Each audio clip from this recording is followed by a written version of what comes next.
Bagaimana mengoptimalkan masa emas pada anak? Untuk mengoptimalkan masa emas pada anak, kita perlu memperhatikan kebutuhan dasar pada anak. Apa saja itu? Yaitu kebutuhan ASI, asuh, serta asah. ASI adalah kebutuhan kasih sayang dan emosional. Ketika kita memberikan kasih sayang kepada anak, otak anak akan berkembang lebih baik. Kasih sayang ini tidak harus dengan memberikan segala fasilitas yang mewah. Kita bisa memberikan waktu, perhatian, atau ikatan antara kita dengan anak atau bonding kita dengan anak. Lantas, bagaimana membentuk bonding dengan anak itu? Salah satunya adalah dengan membacakan kisah pada anak. Bagaimana caranya? Kita bisa membacakan kisah yang berupa cerita fakta ataupun fiksi. Kita bisa membacakannya dengan berinteraksi bersama anak dan juga dengan menggunakan ekspresi. Dengan demikian, kita akan menjadi lebih dekat dengan anak. Selain itu, anak juga akan memiliki kemampuan komunikasi serta bahasa yang lebih baik. Selain itu, kita juga bisa membangun bonding dengan bermain bersama anak. Ketika bermain akan membuat psikologis anak menjadi lebih bahagia.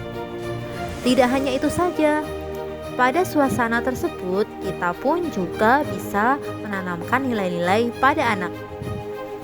Selanjutnya adalah asuh. Asuh adalah kebutuhan fisik dan biologis pada anak. Seperti misalnya kebutuhan gizi, imunisasi, kebersihan, serta kesehatan. Asa adalah kebutuhan untuk stimulasi pada anak. Asa bisa dilakukan mulai dari kebutuhan sensorik, motorik, bahasa, kognitif, emosi sosial, maupun kemandirian. Untuk dapat membentuk karakter emas pada anak, kita perlu mencukupi kebutuhan asah ini. Kebutuhan asah ini bisa kita penuhi sejak dalam kandungan, di mana sejak usia 20 minggu anak sudah bisa mendengar loh. Kita sudah bisa mulai membacakan kisah untuk menanamkan nilai-nilai pada anak. Kemudian setelah lahir pun kita juga bisa melanjutkan untuk membacakan kisah pada anak untuk menanamkan nilai-nilai pada anak. Membacakan kisah dengan metode yang benar dapat menanamkan nilai-nilai pada anak yang bisa tertanam untuk jangka waktu yang panjang. Membacakan kisah dengan suasana santai, rileks, akan menjadikan pesan yang kita sampaikan akan masuk dalam otak bawah sadar anak. Ketika pesan masuk dalam otak bawah sadar anak, maka pesan akan memasuki memori jangka panjang.